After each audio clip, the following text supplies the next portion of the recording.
வணக்கம். இன்னைக்கு உங்களுக்காக கதை சொல்ல வந்திருப்பது வியல் உங்கள் சகி. இன்னைக்கு நம்ம பார்க்க போற கதையின் பெயர் பிறந்த வீட்டு பந்தம்.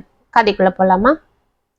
துளசி மாடத்திடம் விளக்கை ஏற்றி பூஜை செய்த மாளவிகா கற்பூர அரத்தியை கொண்டு போய் தனது அப்பத்தாவிடம் காண்பித்தாள். கட்டிலில் இருந்து எழுந்து தனது பேத்தி செய்யும் பூஜையை பார்த்து ரசித்து கொண்டிருந்த பத்மாவதி அவள் கொண்டு வந்த ஆரத்தி எடுத்து கண்ணில் ஊற்றிக்கொண்டு தனது பேத்தியின் கண்களிலும் ஊற்றினாள்.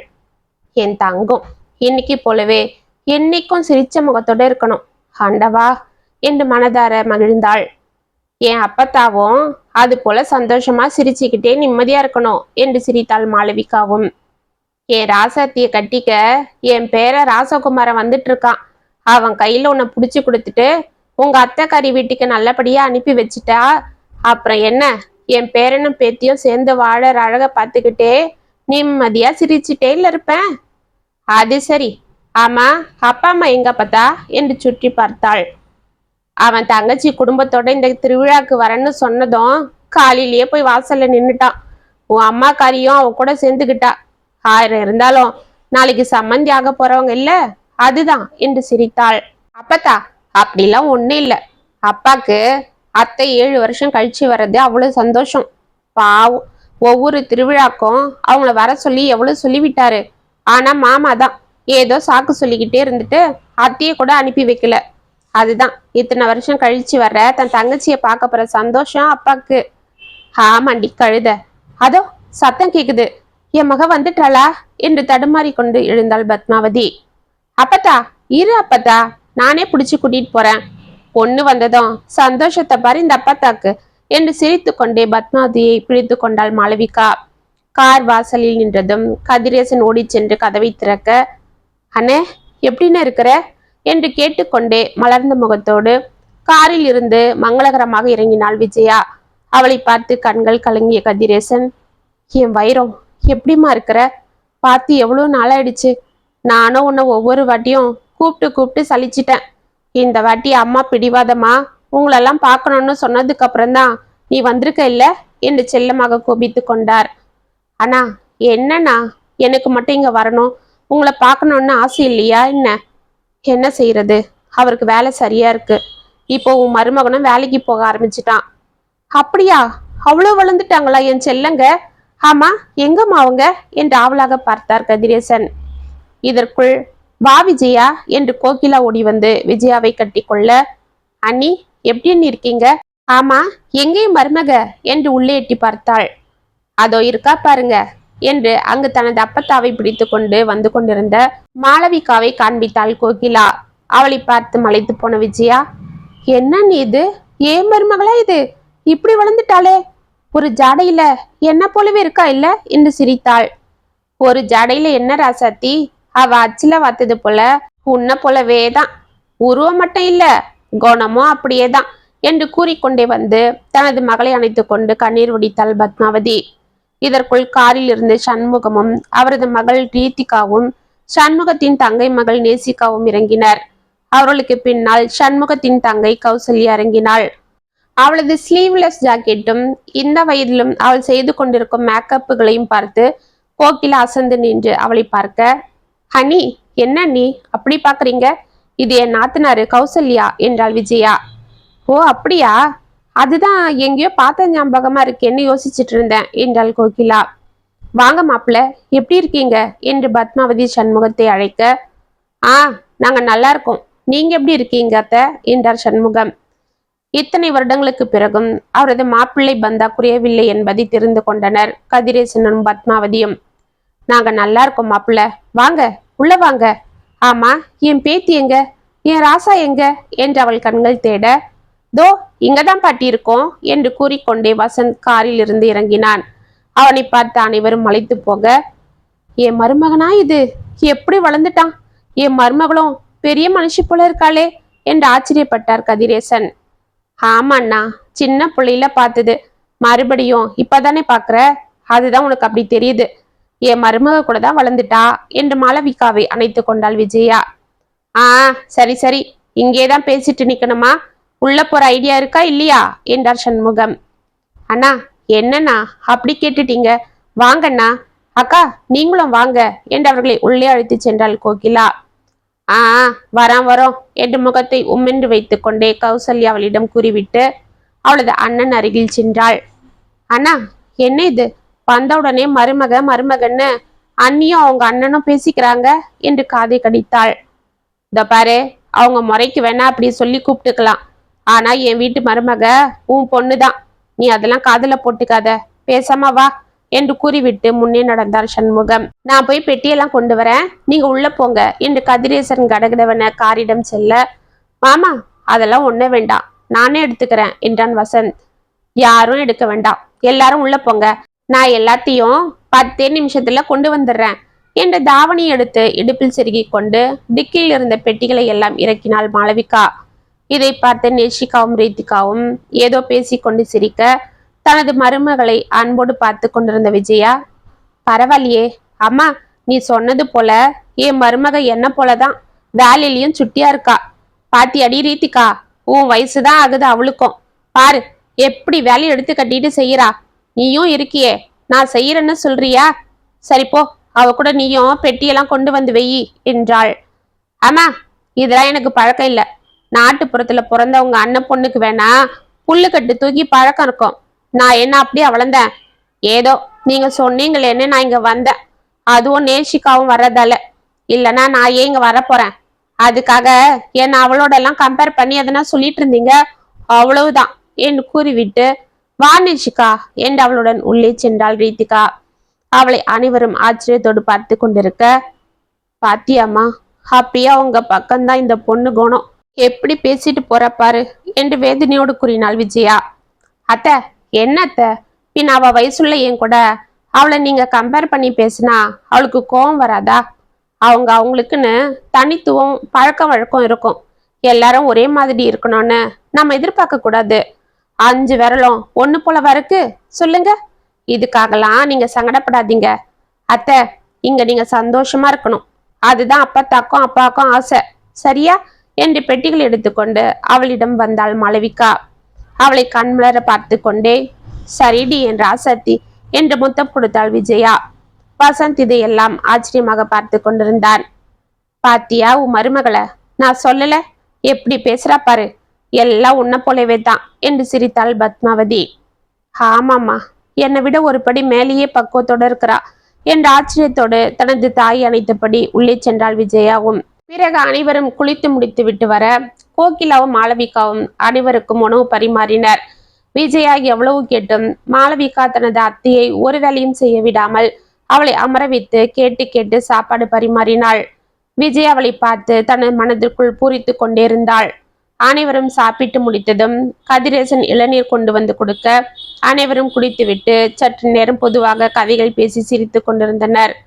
அப்பொழுதும் சண்முகம் உம்மென்றே செல்போனை பார்த்து கொண்டிருக்க கௌசல்யாவும் கண்ணாடியை பார்த்து தனது லிப்ஸ்டிக்கை சரி செய்து கொண்டிருந்தாள். நேஷிகா அந்த வீட்டை சுற்றி பார்த்து கொண்டிருக்க ரீத்திகாவும் அவளுக்கு அங்கிருந்த போட்டோக்களை காண்பித்து கொண்டிருந்தாள். வசந்த் சற்று நேரம் பேசிவிட்டு தனக்கு வேலை இருப்பதாக லேப்டாப் எடுத்துக்கொண்டு மாடியில் இருக்கும் அறைக்கு சென்று விட்டான். வேலைகளை எல்லாம் முடித்துக்கொண்டு மாளவிகா அங்கு வர, என் தங்கும் இப்படி வாடா கண்ணு, கால சக்கரத்தை கட்டினது போல எவ்வளவு வேலையை பார்த்துட்டு இருக்கிற, வா இப்படி வந்து உக்காரு என் அவளை தன் அருகில் இழுத்து அமர வைத்து கொண்டாள் விஜயா. இதை பார்த்து நேஷிகா கருவ, ஏய் என்னடி அப்படி பாக்குற, அவங்க என்ன பண்ணாலும் எங்க அண்ணன் அவளை கட்டிக்க மாட்டான், அவனுக்கு இந்த பட்டி கடையெல்லாம் பிடிக்கவே பிடிக்காது. அதுவும் அவளை பாரு, என்னவோ இன்னும் பழைய காலத்து ஆளு போல பாவட தாவணியும் ஜடையும் போட்டுக்கிட்டு கிழவி போல இருக்கா என்று சிரித்தாள் ரீதிகா. ஆமாண்டி, நம்மள போலலாம் இவளால இருக்க முடியாது, சரியான நாட்டுப்புறம், பெங்களூர்ல நாம பண்ணாத அட்டகாசமா என்று சிரித்தாள் நேஷிகாவும். இப்பதான் எனக்கு மனசு குளிர்ந்திருக்கு, இப்படி நான் பெத்த பிள்ளைங்கள குடும்பத்தோட ஒன்னா சேர்த்து வச்சு பாக்குறது எவ்வளவு நாள் கனவு எனக்கு. அப்படியே என்னோட இன்னொரு ஆசையும் நிறைவேறிச்சுன்னா நான் நிம்மதியா கண்ணை மூடிடுவேன் என்றாள் பத்மாவதி. அத்தை என்ன அத்தை, நல்ல நல்லதுமா இப்படிலாம் பேசிக்கிட்டு? அதுக்கு இல்லடி என் மருமகளே, என் பேரனையும் பேத்தியும் மாலையும் கழுத்துமா என்று அவள் முடிப்பதற்குள், அத்தை என்ன இது, நானும் வந்ததுல இருந்து பார்த்துட்டு இருக்கிறேன், சும்மா அவங்கள சேர்த்து வச்சு பேசுறதுலயே குறியா இருக்கீங்க என்றார் சண்முகம். அதுதானே, வசந்த் பிடெக் படிச்சவன். பெங்களூர்ல பெரிய கம்பெனில வேலை பார்க்கறான். அங்க சிட்டில வளர்ந்த புள்ள. அவனுக்கு அங்கேயே பிறந்து வளர்ந்து படிச்ச பொண்ணுதான் செட் ஆகும். என் நேஷிகா போல. அவனும் அதைத்தான் விரும்புவான். ஆனா நீங்க என்னவோ என்று முறைத்தாள் கௌசல்யா. இதை கேட்டு விஜயாவின் முகம் வேதனையோடு தனது தாயை பார்க்க, பத்மாவதி தனது மகளை அவ்வளவுதானா என்பது போல் பரிதாபமாக பார்த்து கொண்டிருந்தது. நிலைமை அறிந்த கோகிலா, அக்கா கோச்சிக்காதீங்க, அத்தை ஏதோ தெரியாம பேசிட்டாங்க என்று அவளுக்கு சமாதானம் செய்து கொண்டிருக்க, தடால் என்று மயங்கி சாய்ந்தாள் பத்மாவதி. அனைவரும் பதட்டத்தோடு அவளை பார்க்க, அம்மா என்று ஓடி சென்று கதிரேசன் அவளை தூக்கினார். ஹாஸ்பிட்டலில் விஜயா தனது தாயின் அருகே அமர்ந்து கொண்டு அழுது கொண்டிருக்க, ஏன் விஜயா இப்படி அழுதுட்டே இருக்கிற? அதுதான் அத்தைக்கு ஒன்னும் இல்லைன்னு சொல்லிட்டாங்கல்ல, சரி கிளம்பு என்றார் சண்முகம். இல்லைங்க, டாக்டர் அம்மாவை ஒரு வாரம் ஆஸ்பத்திரியில கண்டிப்பா இருக்கணும்னு சொல்லிட்டாங்க. நான் அம்மா கூட தான் இருக்க போறேன் என்று தேம்பினாள். ஆமாண்ணா, அப்பதான் அத்தைக்கும் கொஞ்சம் நிம்மதியா இருக்கும். கவலைப்படாதீங்க, நானும் கூட இருக்கிறேன் என்றாள் கோகிலா. ஆமா மச்சான், அவங்க 2 பேரும் இங்க பாத்துக்கிட்டாலும் நான் வீட்டுக்கு வந்து சாப்பாடு கொண்டு வர, மருந்தெல்லாம் வாங்கிட்டு வர சரியா இருக்கும் என்றார் கதிரேசன். அப்படின்னா வீட்டுல எங்களை யாரு பாத்துக்கிறது? அந்த அடுப்புலலாம் எனக்கு சமைக்க வராது என்றாள் கௌசல்யா. ஐய, அடுப்புலையா என்றாள் நேஷிகா முகத்தை சுளித்து கொண்டு. இப்ப அதுவா முக்கியம்? பாட்டிக்கு இப்படி முடியாம இருக்கு, அதை விட்டுட்டு ஏதேதோ பேசிட்டு இருக்கீங்க. மாமா, என்ன தப்பா எடுத்துக்காதீங்க. நான் டீம் லீடரா இருக்கிறதால என்னாலையும் இங்க பாட்டிக்கிட்ட இருக்க முடியாது. வீட்டுல இருந்தே வேலை பார்த்தே ஆகணும். ஆனா நான் ஈவினிங்ல வேலை முடிஞ்சதும் கண்டிப்பா இங்க வந்துடுறேன் என்றான் வசந்த். பரவாயில்ல கண்ணு, அதுதான் நாங்க இருக்கோம் இல்ல. அப்ப எங்களுக்கு சாப்பாடு செய்ய என்று ரீத்திகா மீண்டும் கேட்க, அதெல்லாம் நான் பாத்துக்கிறேன் ரீத்திகா, கவலைப்படாதீங்க என்றாள் மாளவிகா. என்னது, நீ சமைக்கிறியா? நீ என்னத்தை சமைப்ப? உனக்கு என்ன தெரியும் என்றாள் கௌசல்யா. அதுதானே என்று நேஷிகாவும் அவளை வெறுப்போடு பார்க்க, மாளவிகா நல்லா சமைப்பாக்கா, அவளுக்கு எல்லா வேலையும் வரும் என்ற கோகிலா. அம்மாடி, எல்லாரையும் கூட்டிட்டு நீ கிளம்புடா, நாங்க வர்ற வரைக்கும் அவங்கள நீதான் பாத்துக்கணும் சரியா என்றாள். சரிம்மா, அதெல்லாம் நான் பாத்துக்கிறேன், நீங்க அப்பத்தாவை பத்திரமா பாத்துக்கோங்க என்றாள் மாளவிகா. அதெல்லாம் எதுக்கு, நாங்க வேணா ஊருக்கு கிளம்புறோம். விஜயா, நீ வேணா அத்தை கூட இருந்து பார்த்துட்டு அப்புறமா வா என்றார் சண்முகம். காற்றில் படுத்துக்கொண்டு இதையெல்லாம் கேட்டுக்கொண்டிருந்த பத்மாவதி, மாப்பிள்ள வேண்டாம் மாப்பிள்ள, திருவிழாக்கு இன்னும் 10 நாள் தான் இருக்கு. இந்த திருவிழாவுக்கு தான் என் பிள்ளைங்களெல்லாம் பக்கத்துல வச்சு பார்த்துட்டு இருக்கிறேன். அதையும் தடுத்துடாதீங்க மாப்பிள்ள, நான் உங்களை கெஞ்சி கேட்டுக்கிறேன். திருவிழா வரைக்கும் நீங்க இருந்துட்டு தான் போகணும் என்று கையெழுத்து வணங்கி கொண்டே மூச்சு வாங்க கேட்டுக்கொண்டாள். சரி, என்னவோ செய்யுங்க என்று அவர் அங்கிருந்து சென்று விட, அவர் பின்னால் கௌசல்யாவும் அவர்களை முறைத்து கொண்டே சென்றாள். அவளுடன் நேசிகாவும் ரீத்திகாவும் சென்றனர். அம்மாடி, அவர் அப்படிதான், கொஞ்சம் கோவக்காரு, உனக்கு தான் தெரியும் இல்ல. அவர் எதனா படக்குன்னு பேசிட்டா ஒன்னும் பெருசா எடுத்துக்காத கண்ணு என்று தனது மருமகளின் கன்னத்தை பிடித்து கொண்டாள் விஜயா. அதெல்லாம் நான் பாத்துக்கிறேன் அத்தை என்றாள் மாளவிகா சிரித்து கொண்டு. எனக்கு தெரியுமா உன்னை பத்தி. சரி, உங்க மாமாக்கு அல்சர் இருக்கு, கொஞ்சம் கூட காரம் ஆகாது. அவருக்கு மட்டும் காரம் இல்லாம கொஞ்சம் தனியா சமைச்சிடுமா. சரி அத்தை, பாருங்க, நீங்க வர்றதுக்குள்ள மாமாக்கு அந்த அல்சரை சரியாக்கிடுறேன், நீங்க நிம்மதியா இருங்க என்று சிரித்து விட்டு வெளியே சென்றாள். அப்ப நானும் வரேம்மா, பார்த்துக்கோங்க என்று அவர்களுடன் வசந்தும் சென்றான். அவர்கள் இருவரும் செல்வதை பார்த்து கொண்டு அமைதியாக நின்றிருந்தாள் விஜயா. மறுநாள் காலை எழுந்து சுறுசுறுப்பாக குளித்து முடித்துவிட்டு வாசலில் சாணம் தெளித்து கோலம் போடுவதும், மாட்டை குளிப்பாட்டி தண்ணீர் வைப்பதும், பாலை கறந்து வந்து காஃபி போட்டு அனைவருக்கும் கொடுப்பதும், டிஃபனுக்கு தயார் செய்வதும், பூஜைகள் செய்வதும் என மாளவிகா சிட்டாக அனைத்தையும் செய்து கொண்டிருப்பதை பார்த்த வசந்திற்கு ஆச்சரியமாக இருந்தது. அவனிடம் காஃபி கொண்டு வந்து கொடுத்துவிட்டு, என்ன மாமா ஏதோ பலமான யோசனையோட இருக்கிற என்று சிரித்தாள் மாளவிகா. உன்னை பார்த்துதான் ஆச்சரியத்தோட மலைச்சு நிக்கிறேன். எதுக்கு? பின்ன சின்ன பொண்ணா இருக்கிற, உன் வயசுல ரீத்திகாவும் நேஷிகாவும் இன்னும் எந்திரிக்கவே இல்லை, சோம்பேறிங்க. ஆனா நீ காலையில இருந்து இவ்வளவு வேலையும் தனியா கடகடன்னு எப்படி செய்யற மாளவிகா என்று ஆச்சரியமாக அவளை பார்த்தார். இது என்ன மாமா, பிறந்ததுல இருந்து பழகின வேலை தானே. அது சரி, அம்மாவும் உன்ன போலதான். என்ன ஒண்ணு, அங்க மாடுலாம் இல்ல, அப்பார்ட்மெண்ட்லன்றதால நாங்க அதெல்லாம் வளர்க்க முடியாது. இல்ல அம்மாவும் உன்ன போலதான் வாசல்ல சாணம் தெளிச்சு மாட்டுக்கு தண்ணி வைப்பாங்க. அந்த வேலை தான் மிஸ் ஆகுதே தவிர மத்தபடி உன்ன போலதான் எல்லா வேலையும் செய்வாங்க. ஆனா என் தங்கச்சி ஒன்னும் செய்ய மாட்டா. தினமும் அவங்களுக்குள்ள சண்டை தான் நடக்கும். அப்பெல்லாம் உன்னதான் பெருமையா பேசிட்டு இருப்பாங்க அம்மா என்று சிரித்தான். மாளவிகாவும் சிரித்தாள். சரி, கோலம்லாம் நல்லா போடுறியே, நான் போட்டோ எடுத்துக்கலாமா? ஆ, அதெல்லாம் முடியாது. 10,000 ரூபாய் கொடுத்தாதான் எடுக்கணும் என்று சிரித்தாள். அட கடவுளே, உன் கோலத்துக்கு அவ்வளவு விலையா? ஆனாலும் கொடுக்கலாம், தப்பில்ல என்று அவனும் சிரித்தான். பின்ன என்ன மாமா இதெல்லாம் போய் என்கிட்ட கேட்டுக்கிட்டு என்று வெட்கத்தோடு சிரித்தாள். சரி மாளவிகா, எனக்கு போட்டோகிராஃபில கொஞ்சம் இன்ட்ரெஸ்ட் இருக்கு. இங்க இருக்கிற இயற்கையெல்லாம் நான் போட்டோ எடுக்க ஆசைப்படுறேன். நீ என்ன கூட்டிட்டு போறியா? கண்டிப்பா. முதல்ல நீங்க போய் குளிங்க. சூடா ஆப்பமும் தேங்காய் பாலும் செஞ்சிருக்கேன். அப்படியா? தேங்காய் பால் நல்லாதான் இருக்கும். கூட குருமா இருந்தா? ஆ, அதுவும் செஞ்சுதான் இருக்கிறேன், வாங்க என்று சிரித்து கொண்டே உள்ளே ஓடினாள். அவளை ஆச்சரியமாக பார்த்து கொண்டே அவன் நின்றிருக்க, என்னன்னா அவளை அப்படி பாக்குற என்று கேட்டுக்கொண்டு ரீதிகா அங்கு வந்தாள். அதுதானே, அவ மாமான்னு கூப்பிட்டதும் மயங்கிட்டியா வசந்த்? சரியான நாட்டுப்புறம், உன்னை மாமா மாமான்னு கூப்பிடுது என்று சிரித்து கொண்டே அங்கே வந்தாள் நேஷிகா. ஏய், மாமான்னு கூப்பிட்டா என்ன தப்பு? உன்னை போல டே வசந்த்ன்னு கூப்பிட சொல்றியா? மரியாதை பத்திலாம் உனக்கு என்ன தெரியும் என்று அவளை முறைத்தவன். ரீதிகா, பாரு, அவ எவ்வளவு அழகா கோலம் போட்டிருக்கா, உனக்கு இதெல்லாம் தெரியுமா? ஆனா அவளை கிண்டல் பண்ண மாட்டான், 2 பேரும் வந்துடுவீங்க, தள்ளு என்று அவர்களை தள்ளி கொண்டு உள்ளே சென்றான். அவனை கோபத்தோடு முறைத்து கொண்டே, ஏ ரீதிகா, வசந்த் என்று அழைத்து கொண்டு அவள் மீது கையை வைத்தாள் நேஷிகா.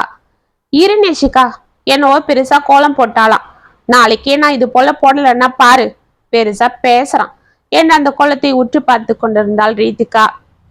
மாமா, உள்ள வரலாமா என்று கதவை தட்டிவிட்டு கையில் நீராகாரத்தோடு உள்ளே சென்றாள் மாளவிகா. கௌசல்யாவிடம் பேசிக் கொண்டிருந்த சண்முகம் அவளை பார்த்து தலையை அசைத்தார். அப்பொழுதும் அவர் முகம் உம்மென்றிருந்தது. மாமா, நீங்க காலையில இருந்து எதுவும் குடிக்கல? ஆமா, எனக்கு அல்சர் இருக்கு, அதனால டீ காஃபின்னு எதுவும் குடிக்க கூடாது, நான் டிஃபனே சாப்பிட்டுக்கிறேன் என்றார் கோபமாக.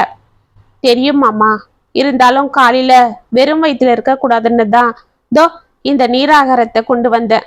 இது வயிற்று புண்ணுக்கு நல்லது, காலையில வெறும் வயிற்றுல இதை குடிச்சா குளிர்ச்சியா இருக்கும் என்று கூறிக்கொண்டே அவரிடம் கையிலிருந்த சொம்பை நீட்டினாள். அவளை ஆச்சரியத்தோடு பார்த்து கொண்டே அதை வாங்கி கொண்டாள் சண்முகம். இதை கவனித்த கௌசல்யா, ஏய் பாரு, இப்படி கண்ணதை கொண்டு வந்து எங்க அண்ணனுக்கு கொடுக்காத. பெரியம்மா, இது சாதம் ஊற வச்ச தண்ணி தான், உடம்புக்கு குளிர்ச்சி. அப்பத்தா கூட இதைத்தான் தினமும் குடிப்பாங்க, தாத்தா இருந்த வரைக்கும் கூட இதுதான் குடிப்பாரு. மாமா, இது நீங்க 10 நாள் குடிச்சிட்டே வாங்க, கண்டிப்பா உங்க வயிற்று புண்ணு சரியாகிடும். அதோட நான் செங்கோடங்கிட்ட சொல்லி மணத்தக்காளி கீரை பறிச்சு அற சொன்னேன், அதை மதியம் ஒரே ஒரு மிளகா போட்டு சமைச்சு வைக்கிறேன், அதுவும் வயிற்று புண்ணுக்கு நல்லது. சண்முகம் அமைதியாக அந்த நீராகாரத்தை குடித்தார். சரி, இப்ப என்ன டிஃபன் பண்ணியிருக்கிற என்று கௌசல்யா கேட்க, ஆப்பமும் குருமாவும் செஞ்சிருக்கேன் பெரியம்மா, மாமாக்கு தேங்காய் பால் செஞ்சிருக்கிறேன், நீங்க குளிச்சுட்டு வாங்க, நான் அதுக்குள்ள எல்லாம் ரெடியா வைக்கிறேன் என்று அவரிடம் இருந்த காலி சொம்பை வாங்கி கொண்டு அங்கிருந்து சென்று விட்டாள். ஆமா, கிழவி போல பேசுறா, மணத்தக்காளியாம் தேங்காய் பாலாம், இதெல்லாம் சாப்பிட்டா சரியாகிடுமா? நீ ஆயிரக்கணக்கில் டாக்டருக்கு செலவு பண்ணி மருந்தை வாங்கி போட்டுட்டு இருக்கிற, அதுக்கே கேட்காத அந்த அல்சரு இவ கொடுக்குற மணத்தக்காளி கீரையிலையும் தேங்காய் பாலிலையும் தான் சரியாக போகுதா என்றாள். இல்ல கௌசி, இப்பவே வயிறு கொஞ்சம் ஜில்லுன்னு தான் இருக்கு, அந்த பொண்ணு சொல்றதான் சாப்பிட்டு பாக்குறேனே, இத்தனை நாள் கண்ண மருந்துங்களை சாப்பிட்டு பார்த்தேன், இப்ப ஏதோ சொல்றாளே அதையும் தான் ட்ரை பண்ணி பார்ப்போம் என்றார் சண்முகம். இதை கேட்டு கௌசல்யாவின் முகம் மாறியது. இப்படியே 4 நாட்கள் அனைவருக்கும் தேவையானவைகளை எல்லாம் பார்த்து பார்த்து செய்து கொண்டிருந்தாள் மாளவிகா. சண்முகத்திற்கும் காரம் இல்லாமல் மணத்தக்காளி கீரையும் பருப்பு கடையிலும் தயிர் சாதமும் நீராகாரமும் தேங்காய் பாலும் மோர் குழம்பும் என வகை வகையாக அவள் பார்த்து பார்த்து செய்து பரிமாற அவள் பேரில் சண்முகத்திற்கும் நல்ல அபிப்பிராயம் தோன்றியது. எப்பொழுதும் போல் அவளிடம் முகத்தை உம்மென்று வைத்து கொண்டு எரிந்து விடாமல் சாந்தமாக பேச ஆரம்பித்தார். அன்று ரீதிகா கோலமாவை வைத்துக்கொண்டு மாளவிகா போட்டிருந்த கோலத்தை பார்த்து அதன் அருகிலேயே மிகவும் பிரயத்தனப்பட்டு போட்டு கொண்டிருக்க, ஏய் சூப்பரா போடுறியே, பரவாயில்ல ரீதிகா, உனக்கு நல்ல டேலண்ட் தான். இதெல்லாம் சொல்லி கொடுக்காம தானா யாருக்கும் வராது. எனக்கே எங்க அம்மா தான் கிட்ட இருந்து சொல்லி கொடுத்தாங்க. அப்போ 2-3 வாட்டி தப்பு தப்பாதான் போட்டு கத்துக்கிட்டேன். ஆனா நீ பார்த்து அப்படியே போடுறியே என்று கூறிக்கொண்டு அவள் அருகில் வந்து அமர்ந்தாள் மாளவிகா. ரீதிகாவிற்கு உண்மையிலேயே தான் போட்ட கோலம் அவ்வளோ அழகாக இருக்கிறது என்ற எண்ணம் வர அவள் முகத்தில் சிரிப்பு வந்தது. என்ன மாளவிகா சொல்ற? உண்மையாவே நான் போட்ட கோலம் அவ்வளோ அழகா இருக்கு நான் சொல்ற என்று கேட்டாள். பின்ன அது சரி, ஆனா எங்க அம்மாவும் அண்ணாவும் என்னை இப்படிலாம் பாராட்டவே மாட்டாங்க. எப்ப பாரு என்ன சோம்பேறி சோம்பேறின்னு தான் சொல்லுவாங்க. என்னது சோம்பேறியா? நீ சோம்பேறியா இருந்தா அழகா பாட்டு பாடுவியா, நல்லா படிப்பியா? அப்பனா நான் சோம்பேறி இல்லைன்னு நீ ஒத்துக்கிறியா என்று அவள் பக்கம் அவளாக திரும்பி கொண்டாள். ஆமா, பின்ன உனக்கு எவ்வளோ டேலண்ட் இருக்கு. நான் என்ன இங்க கோலம் போடுறேன், சமைக்கிறேன், இதெல்லாம் யார் தான் செய்ய மாட்டாங்க. ஆனா நீ எவ்வளோ அழகா பாடுற, அது எல்லாருக்கும் வருமா? அப்பனா நீ என் பாட்டை கேட்டியா மாளவிகா என்று ஆவலாக அவள் முகத்தை பார்த்தாள். கேட்டதால தானே சொல்றேன். நீ நேத்து மாடியில பாடிட்டு இருந்தியே அந்த பாட்டு, அதுதான் தெய்வீக ராகம் தெவிட்டாத பாடல். ஆமா, அத நீ கேட்டியா? எனக்கு பாட்டுனா ரொம்ப இன்ட்ரெஸ்ட் தெரியுமா. ஆனா எங்க அண்ணன் தான் கிண்டல் பண்ணிட்டே இருப்பான். அட அதை விடு, அண்ணங்கன்னா அப்படிதான் கலாட்டா பண்ணுவாங்க. ஆனா உன்னை பத்தி என்கிட்ட மாமா எவ்வளவு பெருமையா பின்னாடி பேசுது தெரியுமா என்றாள். அப்படியா என்னவளை ஆச்சரியமாக பார்த்தாள் ரீதிகா. என்ன ரீதிகா அப்படி பாக்குற? ஒன்னே இல்ல, நீ எப்படி எல்லார் மனசையும் புரிஞ்சு நடந்துக்கிற. உன்கிட்ட பேசினா பாசிட்டிவ் எனர்ஜி அப்படியே பரவுது மாளவிகா. அதனால தான் பாட்டி கூட உன்னை அப்படி கொஞ்சறாங்கன்னு நினைக்கிறேன். மற்றவங்களை பாராட்டுற மனசு அவ்வளோ சீக்கிரம் யாருக்கும் வராது. நான் தான் உன்னை புரிஞ்சிக்காம நேஷிகா கூட சேர்ந்து காயப்படுத்திட்டேன். சாரி மாளவிகா. பரவாயில்ல, நீ யாரு? என் அத்தை பொண்ணு தானே. நீ என்ன கேலி பண்ணாம யாரு பண்ணுவா? சரி வா வா, நான் உனக்கு பிடிச்ச கடல உருண்டை செஞ்சிருக்கேன். அப்படியா? எனக்கு பிடிக்கும்னு எப்படி தெரியும்? அத்தை எப்ப போன் பண்ணாலும் உன்னை பத்தியும் மாமாவை பத்தியும் தானே பேசிட்டு இருப்பாங்க என்று சிரித்து கொண்டே அவளை அழைத்து கொண்டு உள்ளே சென்றாள். அன்று மாலை குளக்கரையில் இருந்த அல்லி மலர்களையும் தாமரை மலர்களையும் போட்டோ பிடித்து கொண்டிருந்த வசந்த் மரத்தடியில் அமர்ந்து கொண்டிருந்த மாளவிகாவையும் அழகாக படம் பிடித்தான். ஏ மாமா, என்ன எதுக்கு போட்டோ எடுக்கிற என்று துள்ளி குதித்து எழுந்து கொண்டாள் மாளவிகா. அந்த மரத்துக்கு கீழே நீ அசியமா உட்கார்ந்துருக்கிறத பார்த்துட்டு ஏதோ அழகான சிலையோன்னு நினைச்சிட்டேன் என்று சிரித்தான். அது சரி என்று அவளும் சிரித்தாள். ஆமா, என்ன யோசனை உனக்கு அப்படி என்று கேட்டுக்கொண்டே அவளுடன் நடக்க ஆரம்பித்தான். வேற என்ன, அப்பத்தாவை பத்தி தான். பாவம் எப்படி இருக்காங்களோ, அதுதான் யோசனையாவே இருக்கு. அவங்களுக்கு என்ன ஒன்னும் இல்லை. நேத்து கூட நான் பார்த்துட்டு தானே வந்தேன். வேணும்னா இன்னைக்கு நான் போகும்போது வா, கூட்டிட்டு போறேன். சரி மாமா, அப்ப சீக்கிரம் வா, நான் போய் எல்லாருக்கும் டிஃபன் செஞ்சு வச்சிடுறேன்.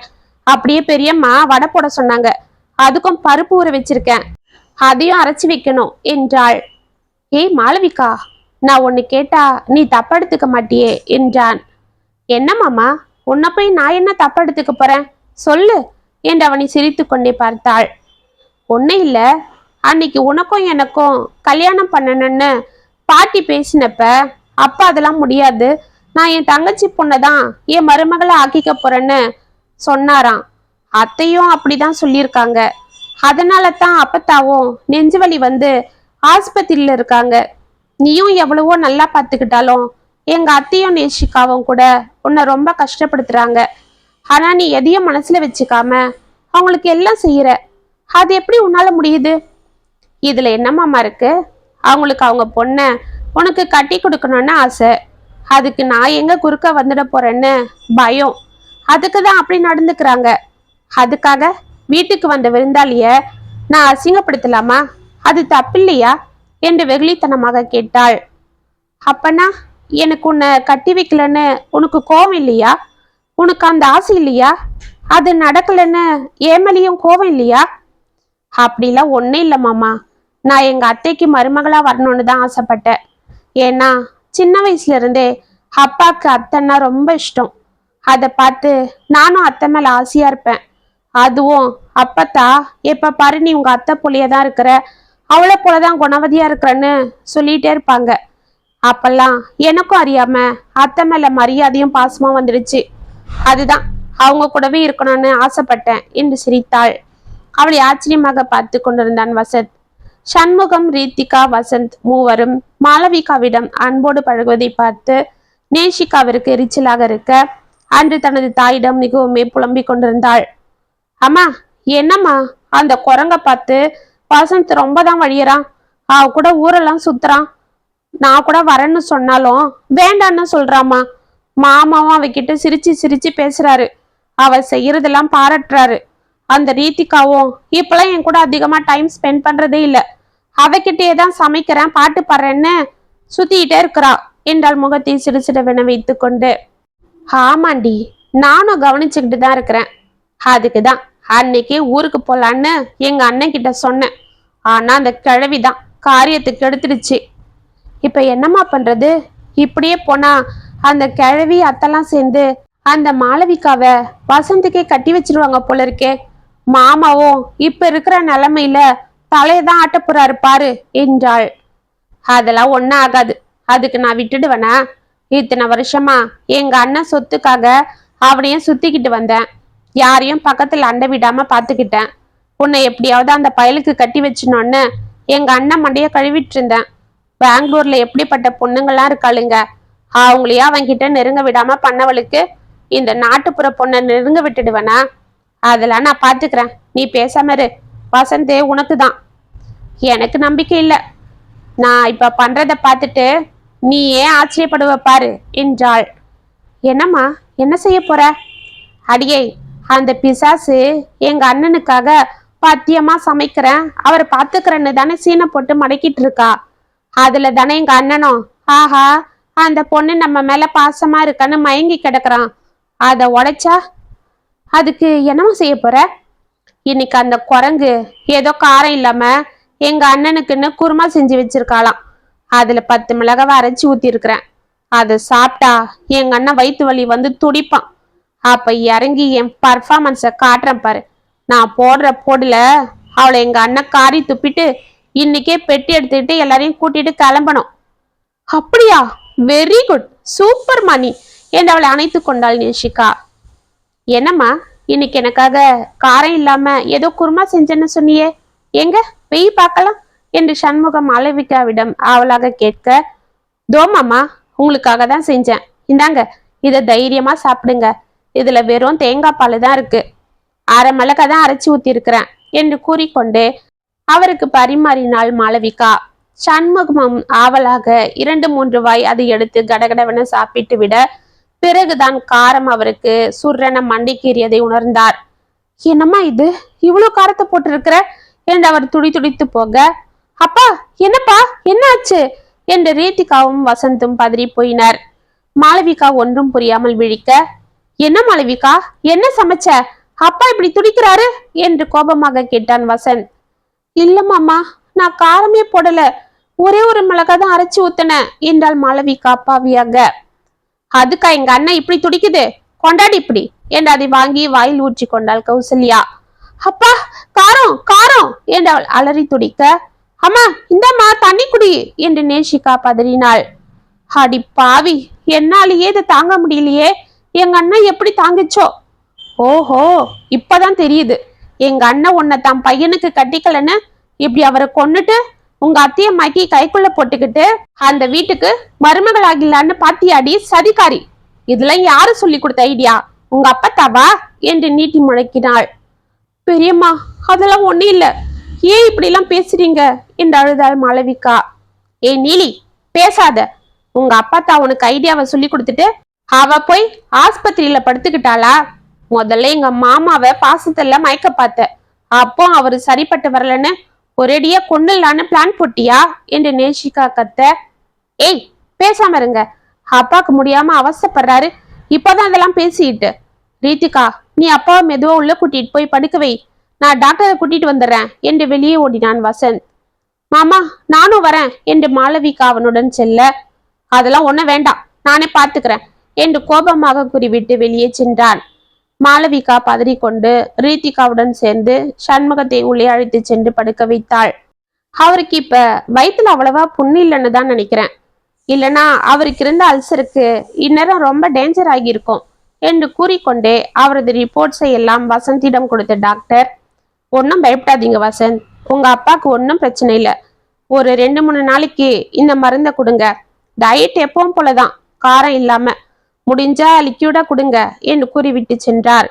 வசந்த் அசந்து தூங்கி கொண்டிருக்கும் தனது தந்தையை பார்த்து கொண்டு அமைதியாக வெளியே வந்தான். ரீத்திகா அவர் அருகில் அமர்ந்திருந்தாள். வெளியே வந்த வசந்திடம் அழுது கொண்டே வந்து நின்ற மாளவிகா, மாமா என்னை மன்னிச்சிடு மாமா, நான் சத்தியமா அவருக்கு பார்த்து பார்த்து தான் எல்லாம் செஞ்சேன். ஆனாலும் ஏதோ கவனக்குறைவால அப்படி ஆயிடுச்சு. கவலைப்படாத மாமா, மாமா கிட்ட இருந்து நானே அவரை பார்த்துக்கிறேன் என்றாள். சரி மாளவிகா, அழாத. நான் கூட அப்பாவுக்கு அப்படி ஆனதும் உன்னை கோச்சிக்கிட்டேன், என்ன தப்பா எடுத்துக்காத. பரவாயில்ல மாமா என்று அவள் கூறிக்கொண்டிருக்க உள்ளே சண்முகம் வாந்தி எடுக்கும் சத்தம் கேட்டு இருவரும் பதறிக்கொண்டு உள்ளே ஓடினர். சண்முகம் வாந்தி எடுத்து கொண்டிருக்க அது அவர் மீது சிந்தியிருந்தது. அவர் அருகில் இருந்த ரீத்திகா அதை பார்த்து முகம் சுளித்து கொண்டு எழுந்து நகர்ந்து கொண்டாள். அங்கு சேரில் அமர்ந்திருந்த கௌசல்யாவும் நேஷிகாவும் சேச்சா என்று வெளியே ஓடினார். மாளவிகா பட்டன அவர் அருகில் சென்று சண்முகத்தின் தலையை பிடித்து கொண்டாள். இதை பார்த்து அதிர்ந்து போனான் வசந்த். பிறகு அவருக்கு வாயை துடைத்து விட்டு வேறு சட்டையை மாற்றி படுக்க வைத்தாள். பிறகு அந்த ரூமை டெட்டால் போட்டு சுத்தமாக போட்டாள். அதுவரை வெளியிருந்த ரீத்திகாவும் வசந்தும் அவள் செய்வதை ஆச்சரியத்தோடு பார்த்து கொண்டிருந்தனர். அன்றிலிருந்து 2 நாட்கள் அவளை இரவும் பகலும் சண்முகத்திடமிருந்து பார்த்து கொண்டிருந்தாள். அவருக்கு இப்படி ஆகியதை கேள்விப்பட்ட விஜயா பதறிக்கொண்டு ஓடிவர, இதற்குள் பத்மாவிற்கும் உடல்நிலை சரியானதால் கதிரேசனும் கோகிலாவும் கூட அவளை அழைத்து கொண்டு வந்தனர். விஜயா பதறிக்கொண்டு தனது கணவரிடம் சென்று அவரை விசாரிக்க, என்னம்மா பிள்ளை இப்படி ஆயிடுச்சே, ஏமா கொஞ்சம் கவனமா இருக்க கூடாது என்று கதிரேசனும் கோகிலாவும் கூட மாளிகாவை கடிந்து கொண்டனர். அவளை ஒன்னும் சொல்லாதீங்க என்று மூச்சு வாங்க எழுந்து கொண்டார் சண்முகம். இதை கேட்ட அனைவரும் ஆச்சரியப்பட, ஆமா, இந்த குழந்தை மட்டும் இல்லைன்னா நான் இந்நேரம் என்ன ஆகியிருப்பனோ. விஜயா, நீ என் பக்கத்துல இருந்திருந்தா கூட என்னை இப்படி பார்த்திருப்பியான்றது சந்தேகம்தான். இந்த குழந்தை என்னை இந்த ஒரு வாரம் அப்படி பார்த்துக்கிட்டா. அது மட்டும் இல்லம்மா, எனக்கு இப்படி ஆனதும் ஒரு தாயை போல எனக்கு சேவை செஞ்சா. பெத்த பிள்ளைங்க கூட செய்ய துணியாதத என் மருமக செஞ்சா என்று அவளை அருகே அழைத்து நெற்றில் முத்தமிட்டார். பத்மாவிற்கு உள்ளம் நெகிழ்ந்து போக, விஜயாவிற்கு என்ன செய்வதென்றே புரியாமல் சந்தோஷத்தில் திக்கு முக்காடி போனாள். என்னங்க, என்ன சொல்றீங்க? உங்களை மாளவிகா தான் பார்த்துக்கிட்டாளா என்றாள் ஆச்சரியமாக. ஆமாம்மா, என் மருமக தான் பார்த்துக்கிட்டா. இந்த குணவதி இனிமேல முறைக்கு உன் மருமக இல்ல, இனிமே இவதான் நம்ம குடும்பத்தை தழைக்க வைக்க போறவ என்றவள் கைகளை பிடித்து கொண்டார். இதை கேட்டு அனைவரும் சந்தோஷப்பட, அண்ணா என்ன உளர்ற? உடம்பு சரியில்லாம போனதும் உன் மூளையும் குழம்பு போயிடுச்சா? என் பொண்ணை தான் உன் மகனுக்கு கட்டிக்க போறேன்னு என்கிட்ட சொன்னியே, அதை மறந்துட்டியா என்று கத்தினாள் கௌசல்யா. இல்லம்மா, நான் இதுவரை அதை மறக்கல. ஆனா நேத்து நீ பேசிட்டு இருந்த பாரு உன் பொண்ணு கிட்ட, அதை கேள்விப்பட்டதும் சுத்தமா மறந்துட்டேன். நீ என் தங்கச்சி என்றதையே என்று முறைத்தார். அனைவரும் ஒன்றும் புரியாமல் பார்க்க, ஆமா, நேத்து ராத்திரி நான் அப்பாவை பார்க்க அவர் ரூமுக்கு வந்துட்டு இருந்தேன். அப்ப நீங்களும் நேஷிகாவும் பேசினதை கேட்டேன். அப்பாக்கு குருமால மிளகா வரைச்சு ஊத்தினது நீங்க தான். அவர் மாளிகாவை வெறுக்கணும்னு அவர் உயிருக்கே ஒளைய வைக்க துணிஞ்சதும் நீங்க தான். அவர் முடியாம இந்த 2 நாளா அவதிப்பட்டப்பவும் அவரை வந்து பார்க்காம அம்மாவும் மகளும் ரூமுக்குள்ள உட்காந்து டிவி பார்த்துக்கிட்டு மேக்கப் போட்டுக்கிட்டு வேலைக்கு பாவம் இந்த மாளவிகாவை மிரட்டி அது செய்யன்னு தின்னுட்டு இருந்தீங்க. இதெல்லாம் நான் அப்பா கிட்ட சொல்லிட்டேன் என்றாள் ரீத்திகா. அடி பாவி என்று கௌசல்யா அவளை முறைக்க, நீ ஒன்னும் பாசத்துக்காக என் பையனை உன் மாப்பிள்ளை ஆக்கிக்க விரும்பல, உன் பொண்ணும் என் பையனை மனசார விரும்பல, எல்லாம் சொத்துக்காக தான் இப்படி நடிச்சிருக்கீங்க. ஆனா என் மருமக உண்மையான அன்போட எங்களை பார்த்தா. அதனால தான் அவளை என் மருமகளை ஆக்கிக்க மாட்டேன்னு சொன்னப்ப கூட அவ மனசுல எந்த கோபமும் இல்லாம என்கிட்ட அன்போட இருந்தா. இதுதான் உண்மையான அன்பு. இந்த குணத்துக்கு தான் நான் அவளை என் மருமகளாக்க விரும்புறேன். அவ வந்தாதான் எங்க குடும்பம் நல்லா இருக்கும் என்றார் சண்முகம். இதை கேட்டு விஜயா மாளிகாவை கட்டி கொண்டாள். என் தங்கம், உன் நல்ல குணத்தால நீ எல்லாரையும் ஜெயிச்சிட்டடி என்று அவள் நெற்றியில் முத்தம் கொடுத்தாள். இதை பார்த்து கதிரேசனும் கோகிலாவும் பூரித்து போக ரீத்திகாவும் சிரித்தாள். அவ யாரு? ஏன் பேத்தியாச்சே என்று பத்மாவதி அவளை அணைத்து கொள்ள, என்ன மாளவிகா, உன் ஆசை போல எங்க அண்ணனை தான் உனக்கு கட்டி வைக்க போறாங்க. இனிமே நீ எனக்கு அண்ணி. எங்க வீட்டுக்கு வந்ததும் என்கிட்ட சண்டை போடாதடி என்று அவளை கேலி செய்தாள். ஏய் ரீத்திகா என்று அவளை வெட்கத்தோடு அணைத்து கொண்டாள் மாளவிகா. அவளுக்கு என்ன கட்டிக்கலாம் ஆசை இல்லை, எங்க அம்மாக்கு மருமகளா வரணும், அதுதான் அவளோட ஆசை. என்கிட்டதான் சொன்னாலே என்றான் வசந்த். அப்படியா என்று விஜயாவின் முகத்தை பார்க்க மாளவிகா வெட்கத்தால் தலையை குனிந்து கொண்டு சிரித்தாள். எப்படியோ இதோட எங்க அண்ணன் வீட்டு பந்தம் போயிடுமோன்னு பயந்தேன். ஆனா என் அண்ணன் மகளே எனக்கு மருமகளா வந்துட்டா. இனி என் பிறந்த வீட்டு பந்தம் தொடரப்போகுது என்று அவளை அணைத்து கொண்டாள் விஜயா. இதை பார்த்து அனைவரும் சிரித்து மகிழ்ந்தனர். பிறந்த வீட்டு பந்தம் கதை முற்றும். உங்களுக்கு எழுதின இந்த கதை உங்களுக்கு பிடிச்சிருந்தா கமெண்ட்ஸ்ல சொல்லுங்க, லைக் பண்ணுங்க, ஷேர் பண்ணுங்க, மறக்காம சப்ஸ்கிரைப் பண்ணிக்கோங்க. மீண்டும் நாளைக்கு வேற ஒரு சுவாரஸ்யமான கதையோட உங்களை சந்திக்கிறேன். அது வரைக்கும் இனிப்பிலே இருங்க. இப்படிக்கு வியல் உங்கள் சகி.